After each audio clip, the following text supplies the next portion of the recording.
and coming to day week of the Winter Empowerment. Tonight is going to be another fun but informative evening. And it's just important that, all our speakers do come on a voluntary basis. And so we are very grateful tonight to have Miss Kelly Semino, otherwise known as the Pushy Lawyer. She started her law firm in 2019 and was the first woman in the U.S. with a spinal cord injury to launch and run a firm dedicated to helping people after catastrophic injuries. She has graciously agreed to come and share her knowledge and give us some powerful tools and strategies to help us all become the strongest advocates for ourselves and our community. So Kelly, I will let you take it away. And if anybody has questions or anything, we can drop them in the chat and go over them as they come. Thank you. Awesome. Well, thank you. And I'm really excited that the With Me Foundation brought me on tonight to talk to you all. I love being able to be better, like connected with people. I see some familiar faces. I see faces I don't know. So it's so nice to virtually meet all of you. And I hope we can all stay in touch as well. I do have like a little, let me see. I have a PowerPoint I'll pull up. Is that showing? Yeah. Do y'all see it? I'm like on multiple screens right now. So are y'all seeing that? Okay, cool. Maybe I'll just try to drag it back over to me or not. Um, so today, thank you for the introduction. As it was pointed out, I'm a lawyer, and so I, have in my professional life, basically, spinal cord injury touches all parts of my life these days, and that's like a pretty amazing thing because I get thrown into a lot of in front of a lot of really great individuals. Earlier today, I was in a discussion talking about the cost of gun violence and for individuals. The cost of having a spinal cord injury after gun violence. And tonight I'm with you all talking more about how we can all become our own best advocate. Some of this stuff is learned from me, like as I've just wheeled around this world for over 2 decades, and some of it I've learned the way in my journey as a lawyer and an advocate for others. So great to be able to be with you all tonight. Um, my journey, I think it's always good to like start about how, what our perspective is. I'm as an individual with a spinal cord injury, I was not born with my disability, but acquired it when I was 16 years old. I grew up down south in Chattanooga, Tennessee. I was a competitive tap dancer. I traveled all around the country doing tap dancing, and I'd finally made it to the point that I was set to go train in New York City under one of the top tap dancers in the country. You had to be 16 years old to do so. But 1 month, almost to the day of me turning 16, my life was changed in an instant. I was in the back middle seat of a older vehicle that only had a lap belt.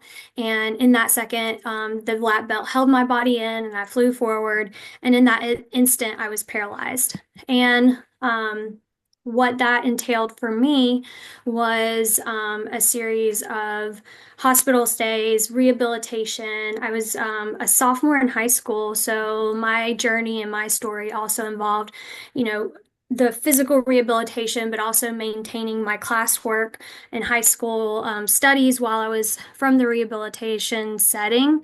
And luckily, I was able to go to Shepherd Center in Atlanta, Georgia. I'm actually was supposed to be in Atlanta right now, but because of the weather, I'm not. Get back on here again, and we'll see if we're like hacker proof now.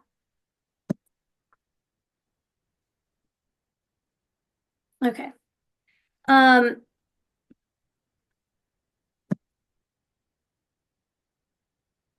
so getting to hopefully no more interruptions, but what tonight's talk is about becoming your own best advocate. And I think what the fundamental part of that is understanding about the perspective your life experiences bring to the table. evaluating for me what my pre and my post injury lives were teaching me about perspective. I can tell you that I've been injured now for almost 24 years, and that for many years my perspective was one in in questioning things. If I could only, if I could only walk, then I could go up those set of stairs and get to the restaurant I want to go to.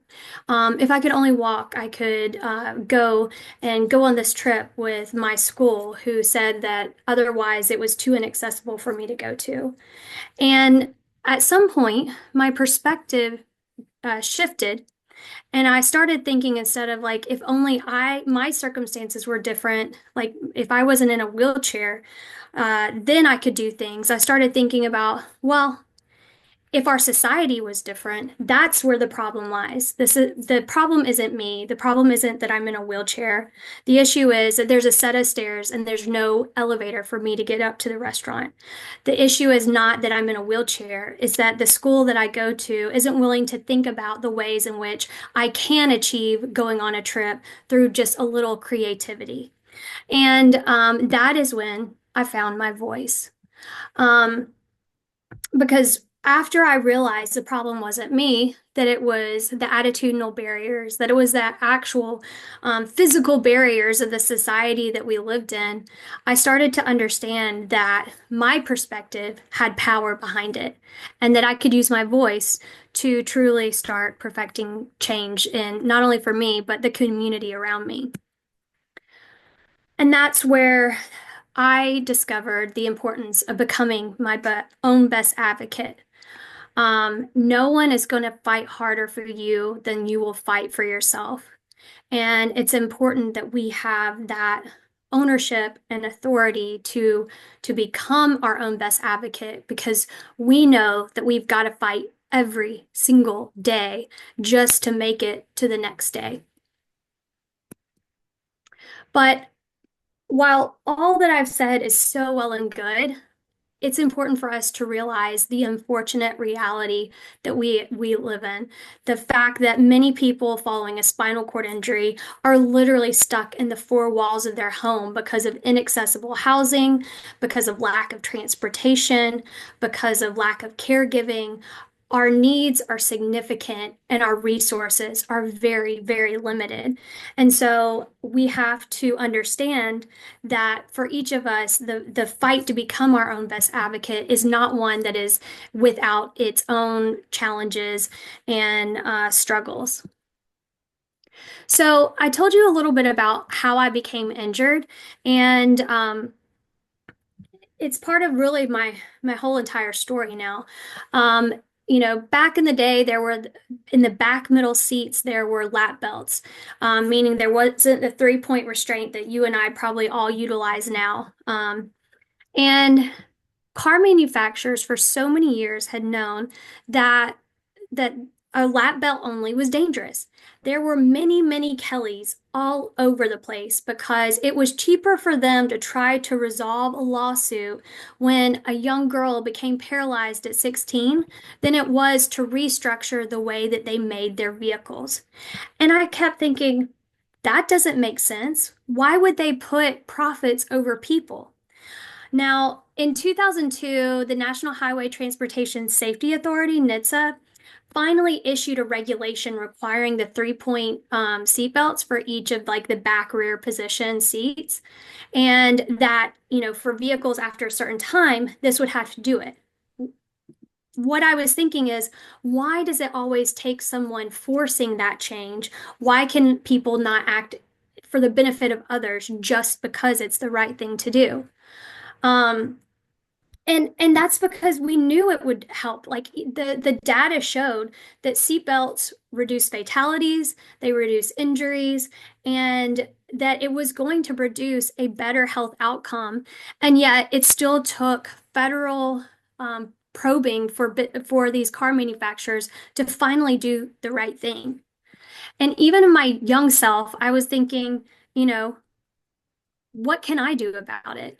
So I decided that I somewhat found my voice, that I was learning to really delve into who I was. And while that was a different life than I ever could have imagined, what could I do with it? So I went on to law school, and it wasn't a situation that was without its own challenges. I tell a story about like one of my first trials. I was a new lawyer in Atlanta, Georgia. I was with a partner. We were sitting at the table and tucked underneath it. And when the judge came in, the bailiff said, "All rise. The honorable court's now in session."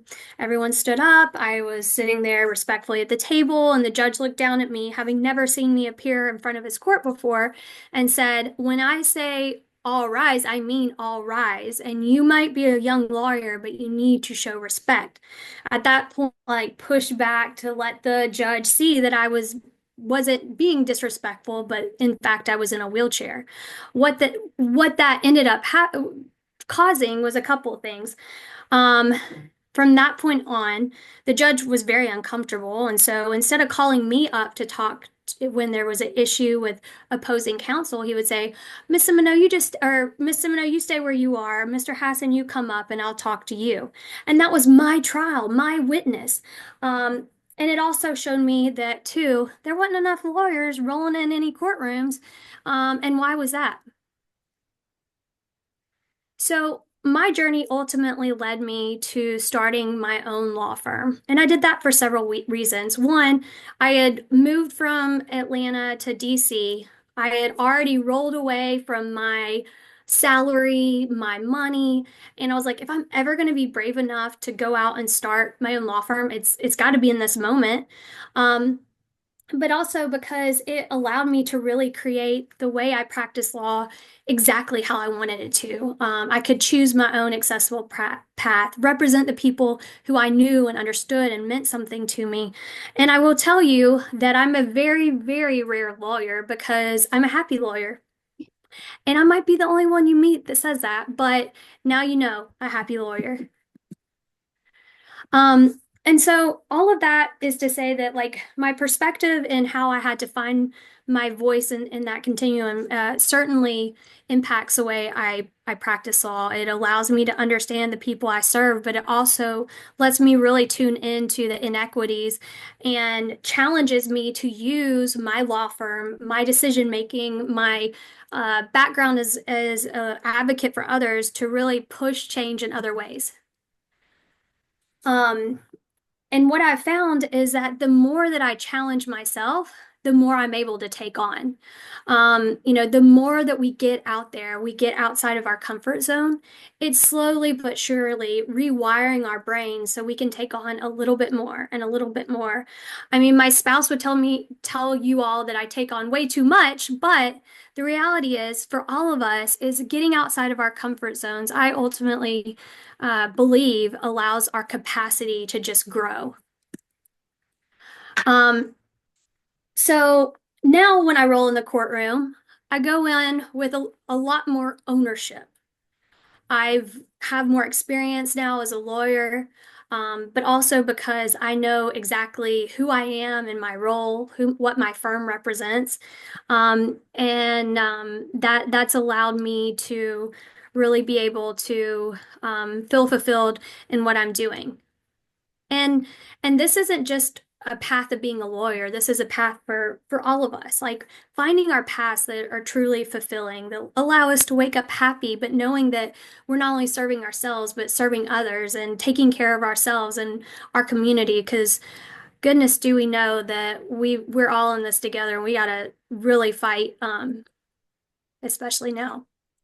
So I, my law firm, one of the things that I enjoy is hearing people's stories. Well, I say that the stories I hear are horrible, quite frankly. And sometimes I was hearing the stories like just over and over and over. And I'm like, God, what, like, why is this happening to so many of us? And what can I do in my capacity to change something about it? So there's two different things I've done along the way. One is I have there's a particular DME company that is just not serving the interest of our community the right way. I think all of us in here are wheelchair users, and if you have not struggled in getting a wheelchair or getting the parts that you need, you are a unicorn. You are lucky. And That's but true. for all the rest of us, like it's such a challenge. And so I started a campaign during COVID, like years ago. And I'll talk about a little bit about this later. And I can't say that there's an end to this story. It's still going on. And that's because, change happens at a glacial pace. It's very incremental, but we got to keep chipping away at it. So taking action, using my law firm to be able to take action against a company that I know is harming our community has something that's been a big priority. The other thing that I did is I ended up like as more I get into the community, the more I meet people. And I happened to meet a lawyer who is a quadriplegic, tetraplegic in Texas, and he has a law firm. And I'm like, oh, hey, and some people are like, oh, he's doing the same thing as you. I'm like, that's not my competition. That's someone I want to work with. And so he and I, his name's Toby Cole. He's in Houston, and he and I are working to hold hospitals accountable when people get pressure sores in the acute hospital setting. It's a never event in the terms of CMS, like it's something that should never happen, and we will heartedly believe that no one in a hospital setting should ever acquire a pressure sore, and that if the hospital is taking care of us in the appropriate way, that should never happen. And if they do, they should be held accountable for causing that because we know the outcomes affect rehabilitation, surgeries, long-term health issues, like it goes on and on and on. So those are some of the ways, like in becoming my own advocate, I've been able to expand that out and start bringing in other people's stories so that we can, the saying like rising tides lift all boats, we can really elevate these issues together. It's not one voice, it's many voices. And I think there's something that we can all do together with many voices. And I don't think I'm being like overly optimistic in saying that. I truly believe it. Um, but at the same time, that's in my like professional life.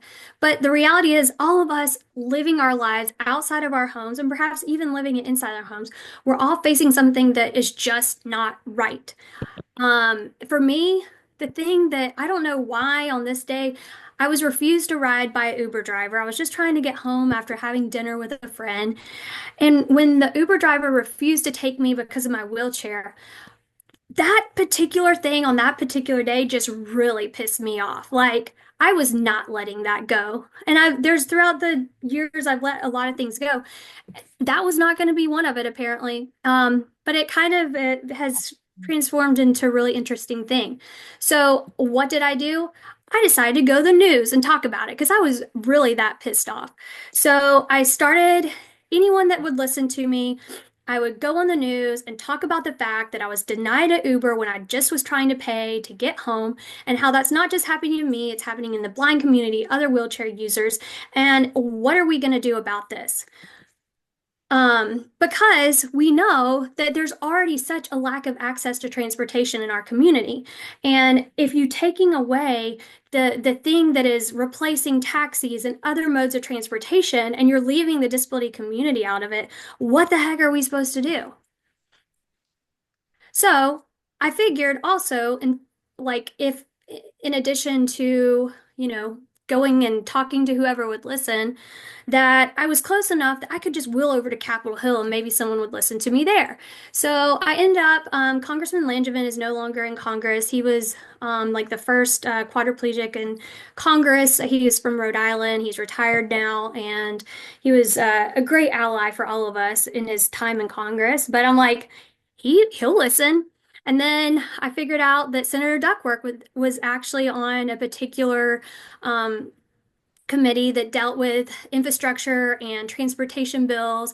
And so I got into her office and started talking. And that's where I'm circling back to like change happens at a glacial pace. People always ask, like, what happened with that Uber stuff? And I'm like, it's still happening. I don't know. Like, but, you know, there's a lot that can be done along the way. So, along the way, I started to try to look how I could create more allies in this. And so getting with United Spinal Association and having them help bring in more data, get more people's experiences in. We put out a rideshare accessibility experience survey. And then I got looped in the Consortium of Citizens with Disabilities. It was a task force that was created that was across disability groups, and they were all looking at this issue too. It wasn't just having to be me. We could get more eyes on it to do more about it. Oh, and I also, you know, worked and worked and worked until I found someone at Uber that I could meet up with and talk to them about it too. And in all of that came out for me what is now kind of my brand. People are like, "Dang, Kelly, you're pushy," and I'm like, you know what? I am pushy. In fact, That's a I'm a good pushy thing. lawyer. So, it was like kind of a punny thing, but what the Uber did when the Uber driver denied me a ride, I got so worked up about it and I wanted to do something about it. It actually ended up kind of allowing me to create what I've kept today, which is like my brand is the pushy lawyer. So all of that's to say, I think it's important that, you know, being an advocate can be exhausting for all of us. I know y'all feel the exhaustion of just fighting for what you need to get through the days. And some days like we just don't have it in us. I like put this picture here because like my balance is, one in the morning I was listening to the president speak at the White House. In the afternoon I had three kids in the back seat yelling at me. And that's, the balance of our world is very multifaceted. Like there's a lot of dynamic and I'm fortunate to have that. But recognizing like we can't be an advocate all the time. We have to balance that with the other parts of our lives, which is like also incredibly important. The last set of my slides I have is like things I've kind of learned from you all, from the disability community, and has really helped transform my outlook as an advocate and how I can best serve myself and then also helping serve others. Um, and the first is like there's a million ways to solve the problem. And we all have to acknowledge that what works for one person may not work for the another person. And that the key is really looking at ourselves and finding what unique path is there and understanding that, there is a path out there for you. It's just a matter of finding the one that's fit best for you. And, part of it too is we have to can't just focus on the destination. We have to embrace the journey. And I am living that out with related to Uber. Like if the destination for me is that we have there's more equity in transportation, but the journey has been connecting with incredible advocates, lawmakers, along the way that I've learned so much from. And, I haven't met my destination there, but I don't feel like I haven't met a goal. I've been able to see like goal markers along the path. I've been able to see, those small victories, and we definitely need to celebrate the small victories as we're moving forward because otherwise, like it can be very daunting. And again, the just exhaustion of being an everyday advocate, it can wear you down. By the way, this picture was a picture I was like on like a 3,000-mile road trip with my kids at one point in my life. So I also like have a couple of screws a little loose in my brain that you do those kinds of things. Um, Another thing I've learned is like, a lot of times in our world as a person with a significant disability, we feel like, what choices are taken away from us. Um, But the reality is, like, there is a lot that if we can focus on what we can control, then we're in charge of our own narrative. And making those choices that can control our own narrative. There's so many external circumstances that we will never be able to beat, whether that's federal legislation, whether that's the staircases that will never have an elevator to it, whether that's the people who just don't understand that we should be allowed to exist like everyone else.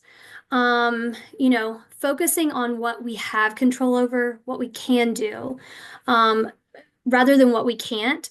When I was initially injured, there was a young boy also in the hospital. He was unfortunately shot and was a very high level quadriplegic. My wreck caused me to have so much facial trauma that my mouth was wired shut and I couldn't eat or talk or do anything for months after my wreck. And I was so upset for him because he could not even shrug his shoulders. And he was so upset for me because I couldn't even open my mouth. And so, focusing on the things that we have, embracing gratitude through the process, I feel like has been really important in my journey. And the final thing is like understanding that we are a community and we're a special one because we understand people where others don't understand us. We're not alone. We we don't have to feel like we're on this journey alone. And we don't have to feel like we're the one that needs to figure out every problem in isolation. Um, I will say that it's cool.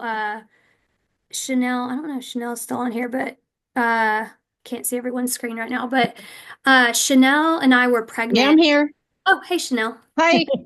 Nell and I were pregnant at the same time, and that was my second pregnancy, and that was her first pregnancy, but I was still needing to have information. I needed certain resources, and she needed certain things.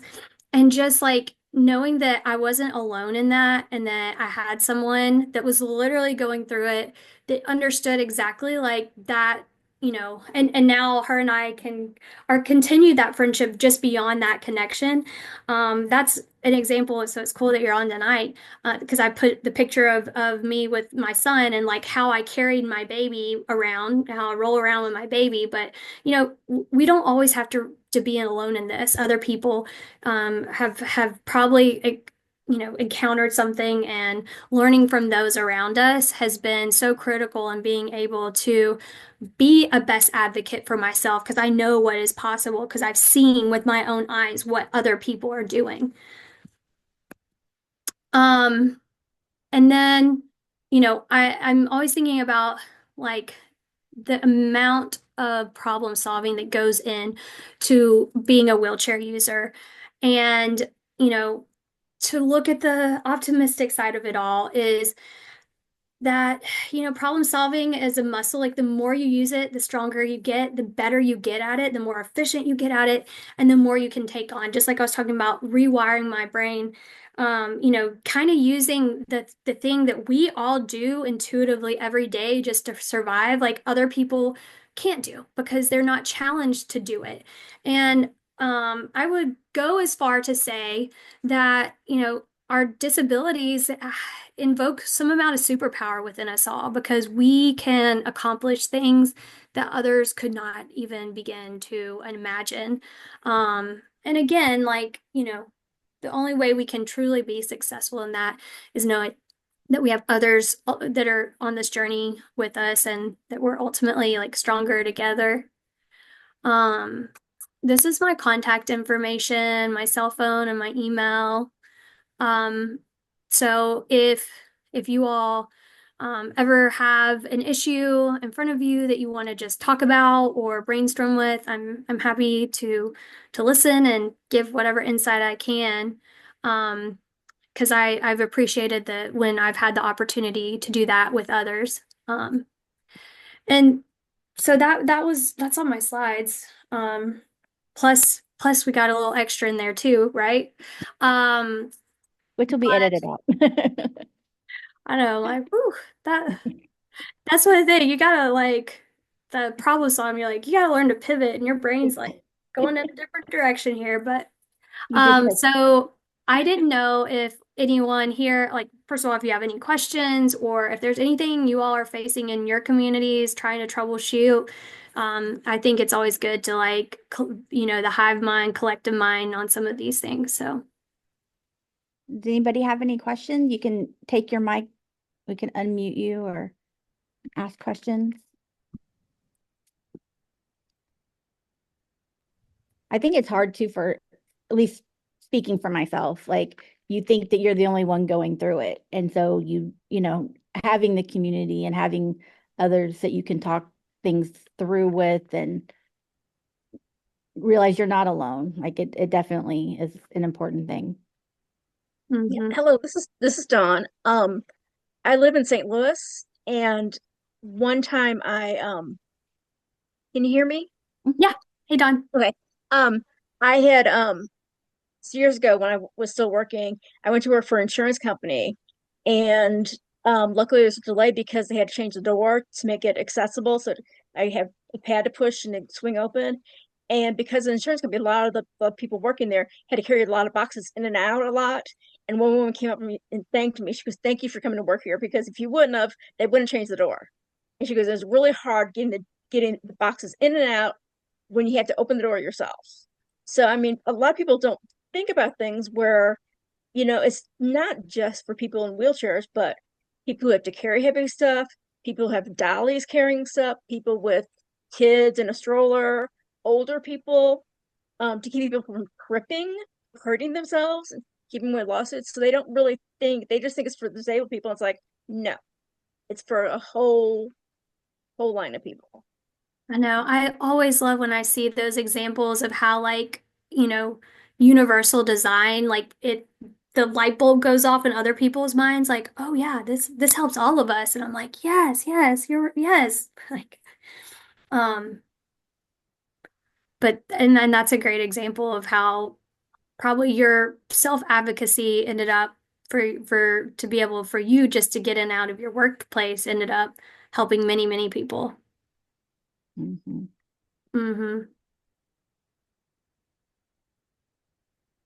Yeah, I think it makes me think about how, yeah, we need to, me and then the disability community needs to stick together. I'm not in a wheelchair. But I am autistic and have ADHD. And people aren't necessarily nicer just because they can't see the disability. But that's why we And have to stick together.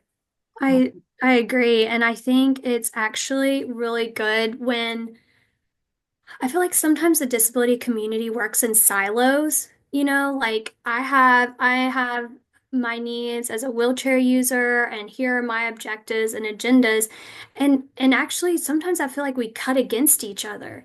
And so I love the fact that you're here and have a different perspective that you can bring, but also understanding like that collectively as a disability community, like we can do so much when we think about everyone, all the disabilities that exist, and not just only in our own little silo of like where our life is.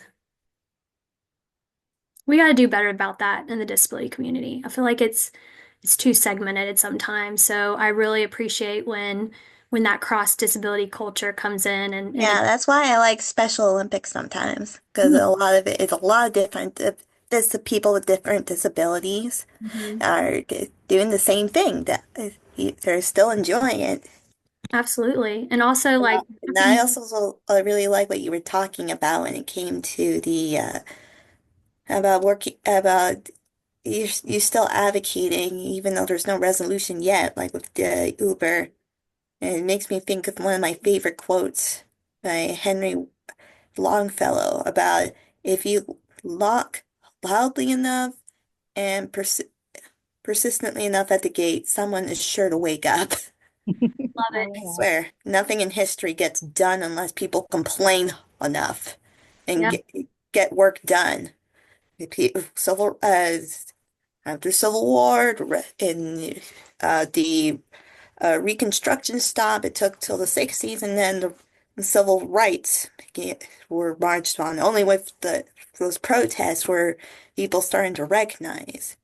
And Yeah, and another aspect of that is recognizing like within the disability community, there's also multiply marginalized communities with our community, and we can't just, go through the lens of just disability. We need to take in other aspects of a person's lived experience, to ultimately, be there for each other and to better, create better policies for all of us.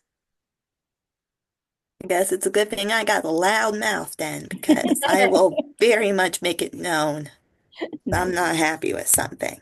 That's Julia, are you It raised? helps. It helps, especially helps for people who can't speak up. Like my mom, she has a lot of chronic pain, and that's her disability. Mhm. And she's autistic too. And it's hard for her to speak up because she's really shy. So, Yeah, people need to be being able to stick up for each other. yeah, it's important. And it's good that you have each other too, because it's hard. I think, again, speaking for myself, it can be hard to stick up for yourself sometimes, and having somebody there with you, or, you know, community of people, it definitely helps give you that push you need. Yeah, my mom always said she I know that she's very shy and it's hard for her to speak up about for anything with her, but if it comes to me, then she's a mama bear. She will speak up as well. hmm Every speech therapist pretty much gave up on me because I was nonverbal for a while in younger years, and she did not give up. She just eventually kept firing them once they gave up, and then she worked at home with me, and now she can't get me to stop talking. So That's awesome. she did a lot. So I know when people put their minds to it, there's a lot you can do to change things. Absolutely. Love that. Oh, Julie, go ahead. Yeah, so I'm realizing the more as hearing this conversation, the more and more points I want to make. But maybe I'll just stick to that I have I have a thought or just a reaction to the very beginning of your speech, and then towards the end you talked about like tips, but if I could ask like more in depth about the tips. Um, so I like the fact that you said, I'm the only, for a while, I was the only one wheelchair lawyer. And I wrote a note here, okay, only one wheelchair lawyer, you could expand that to, I've never seen someone with a disability in the medical field, or, a doctor with a disability in the medical field. You could apply, I'm the only, lawyer, I'm the only doctor, whatever, to a bunch of fields. And I Mm. think, what I'm hearing from that is, I try and, when I can speak up for my needs in the medical field and just, present that question of, have you ever worked with somebody who, is a disabled player or, whatever the profession be? As we hearing from this conversation, I think it's important to kind of, challenge others politely and say, let's get more disabled people in these professions. So that was kind of my first thought. It was kind of an interrupted thought, given our not so nice interruption. But Yeah, no and doubt. that I just kind of feel like um I appreciate a lot of your checks, and maybe I'm still digesting them about how to, but I just feel like I'm in the stage where I'm constantly like, go, go, go, and advocate, advocate. And I can't turn that off. Or like, how do I, kind of balance that out? Um, so maybe I need to kind of digest your tips, but if you have anything, to add, that'd be helpful. And then I have one other, I thought I had one other thought, but maybe, oh, yeah, but I'll take a break and open it up to you, Kelly, or anybody else first. Yeah, I'll say I'll give you all a little preview on something that's like cool happening to me, to your point, Julie, about like we don't see in any like there's so many settings where we can't identify others that like exist in a similar way than we do. But damn it, is it cool when you do. Um, I mentioned the one lawyer I'm doing a particular kind of project with. He's based in Houston, but there's another lawyer, and he and I kept like crossing paths like on Capitol Hill and different things around DC.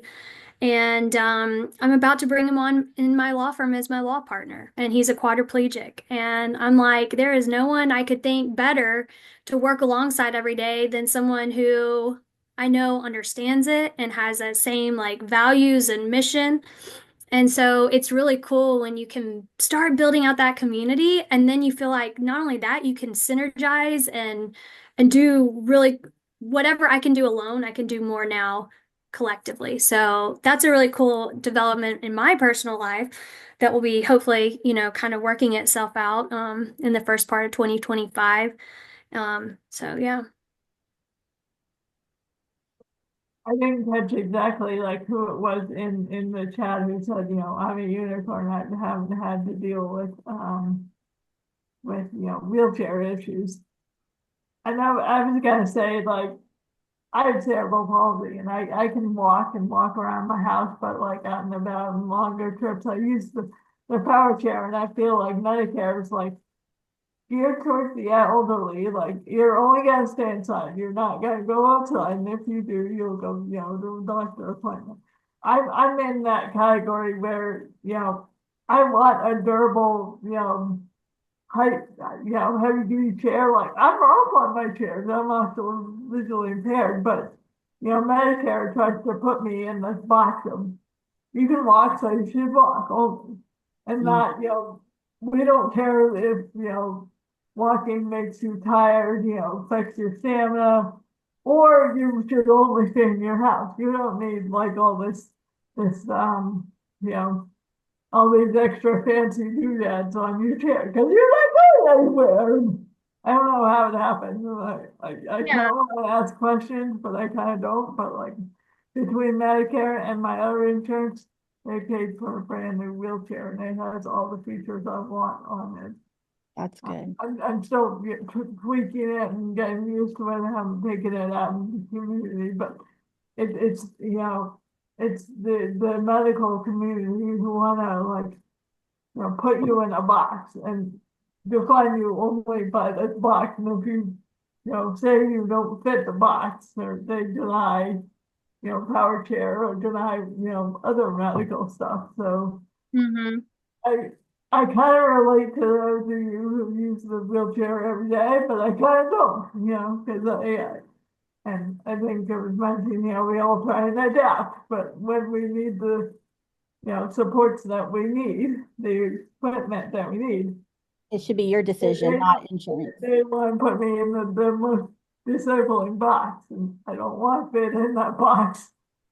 Yeah. CMS has decided that our needs are met within the walls of our home and that's, all that they provide for. So if you want to fully exist outside of that, they say, well, from an insurance perspective, you're out of luck and that's crazy. Ridiculous.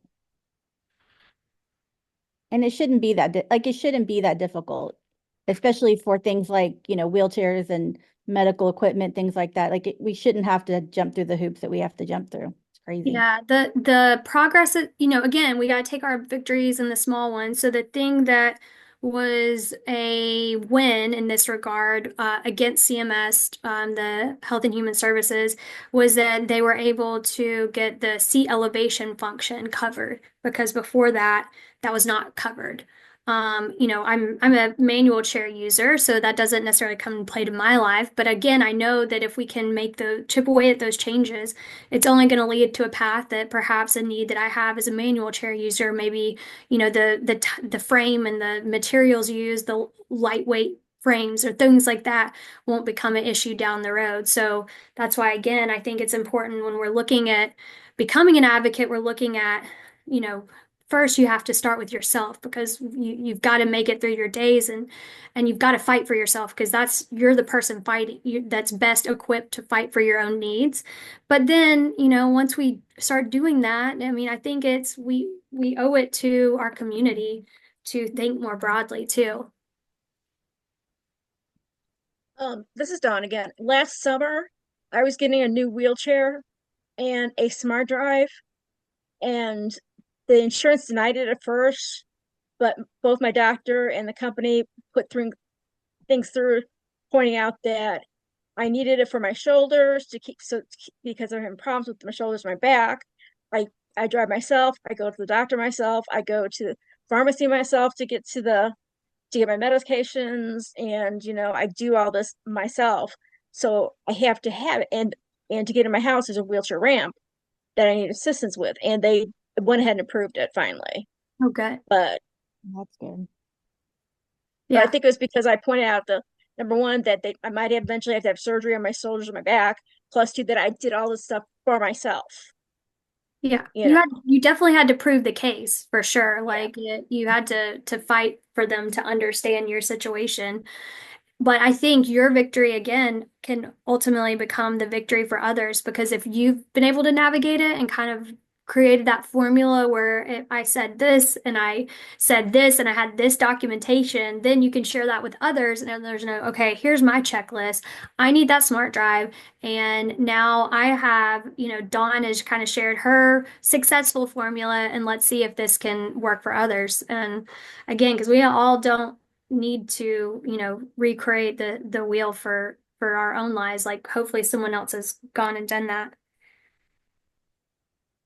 That's yeah. very true. I have a little question for you, Kelly. Sorry, I was late. I came in, I had another meeting, but I'm Well, glad I made maybe it we're to like, lucky. I don't know how late you came in, but you might could I don't know if you saw has it been an uneventful Zoom for you so far? no, it's been great. No, I saw like I think half of your presentation. So it's There's been, some weird hackers that came in and like popped up some very interesting things on the screen. We But had some anyways, trolls at the beginning. oh, we're some trolls. Okay. Oh my yeah. gosh. So Sorry. Oh my gosh. you missed the trolls, but thanks for coming. Oh, well, yeah, they can go fuck off. No, just kidding. Sorry. But okay, so the question I have for you, Kelly, is advocacy for me, like I think I'm still kind of newly injured and kind of figuring things out. And I always feel kind of overwhelmed by everything and like burnt out. Like when I think about like how am I going to even like where do I begin with like this? And then I feel really tired and then I'm like, oh, I don't know what to do. So I see you and I'm like, girls got so much energy, girls doing all these, you're doing so much. And it's so I'm just curious, like if there's something that has been helpful for you as a working busy mom to like, deal with burnout or deal with exhaustion or whatever else. Like how do you stay how do you stay going? Because sometimes I'm just like, I want to do all these things and then I get really exhausted and I don't know where to start. Yeah, I mean, I've definitely, I think we can all probably identify people in our community like that just are such incredible advocates for all of us, and then they get that burnout point. I have a couple like non-negotiables in my life, and I really try to stay true to those things. Mhm. One thing is that I get at least 8 hours of sleep every night. And I kind of put that there's a couple things I try to put as a priority almost over anything else, Yeah. either in like work deadlines or other things. Like I really truly have recognized for myself that I need 8 hours. That's my function point. Like some people are 6, some people are 5. I am 8, solid 8. So, anyways, I've definitely made that's one of my non-negotiables. And you can't have too many, but you can have a couple. So my second one is that I I calendar block a time to work out on my calendar, and Mhm. that comes above my meetings at work, like a registration for like the 17,000th thing I've registered a kid for. I mean, I have to be strategic on where I can fit in my calendar, but it goes in my calendar and someone can't book over that, and I can't book over it either. So those are things that I've just from a functional standpoint Yeah. have done. Thank Um, you. Yeah. That's important because we do. I mean, you get tired and overwhelmed, and it's good to have those non-negotiables for sure. the other Mhm. thing I feel like I'm really trying to balance is like I just want to dig in on everything. Like I'm like, this makes me mad and this makes me mad. And like I'm like, well, how can I let one thing go and not let the other thing go? Like, Yeah. how do I pick what my battles are? Like pick your battles. What does that mean? I've got a lot of them and they're all important. But I do like I've talked to a lot of people of that have accomplished incredible advocacy feats along the way, and they're truly like Kelly, like you got to take the advocacy hat off a lot more than you think. And some things you do just have to let it go. In that moment, maybe that's not the right time. Like the Uber thing, if that happened to me today, I'd just probably be like, whatever, let me just get on the train and get home. But in that particular moment, that I had this space and capacity to take that on. So I think, we all have to recognize like that our fight of today may not be the one we could take on later on, or vice versa. And that's okay because the little things we can chip away at certainly need to happen, and we don't, once we get to the burnout, then that is that's the dark zone where we can't do anything. But I mean, it's a challenge for me. I just um an airline damaged my wheelchair, and they wanted me to sign a disposal provision. And I was like, where's that in your policy and procedures? Because I knew it wasn't in. They're like, well, we're not going to show you that. And I was like, well, then I'm not going to agree to it. And I went back and forth with the airline. And at the end of the day, I'm like, I have a broken wheelchair. And I'm like, do I keep pushing this or not? And then I concluded that I'd gotten like 5 different people on 5 different levels to all tell me that this stupid arbitrary policy had to be signed off on. And in my mind, I'm also thinking like, I need to do this, but also file a class action. I'm going to do this. And like, it was kind of spiraling in my own mind. And then finally I was like, okay, Kelly, you know what? You need the wheelchair. So you just have to sign this stupid provision and get your wheelchair. And so that's where I landed on that one. But that was really hard to like my stubbornness. Man, I did not want to let that one go. Understandable. So understandable. Yeah. I mean, but so yeah, so thank you. I think it's what I'm hearing is these non-negotiables are really important. And also the prioritizing, like, what's the top priority? And then also like, where are you at? Like, where are you at in your life? And maybe energy wise and whatever else to kind of say, is this the battle I'm going to choose, or am I going to wait? Yeah. And see if there's like a different time and space. Thank you. And thank you for what you do, honestly, because like, you're a powerhouse girl. And I so appreciate that you have that energy and you have that knowledge and you're really using it to benefit so many people. Oh, very good. Likewise, I'm glad we all can come in and the spaces like you creating like safe like spaces. If y'all don't know, Lindsay leads a group that helps women with disabilities navigate motherhood, and she does like a monthly like Zoom. And so if you or women who want to know more about what motherhood looks like in with disability, there's a lot of us. So um, I you're a great resource that sometimes we just need sounding boards. Thank you. Thank you so much. We're getting to the 6 o'clock or I guess 7 o'clock, depending on your time zone.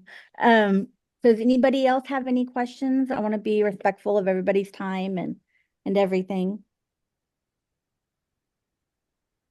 Questions going once, going twice? Well, thank you all for being here. And again, we apologize for the interruption that we had. A recording will be sent out, but it will be edited out. So if you missed it, that's a good thing, and it won't come in your recording, we promise. But I hope everybody can join us. We have somebody tomorrow to talking about spinal cord community. And then we have on Friday, we have a DJ that's also going to have a workout. So hope everybody can join for the rest of the week. It'll be fun. No more interruptions, we promise. But thank you all so much for being here. And thank you, Kelly, for coming and giving us lots of information. All of Kelly's contact information will be in the email as well. Okay. Yeah. And anything else, if there's anything else that you want to send to everybody, we can, you can give that to Bree, and we can include that in the email as well. So if anything else, anyone, before we head out? Thank you all so much for coming, and hope you all have a wonderful rest of your evening, and see you all tomorrow. Yay. Bye.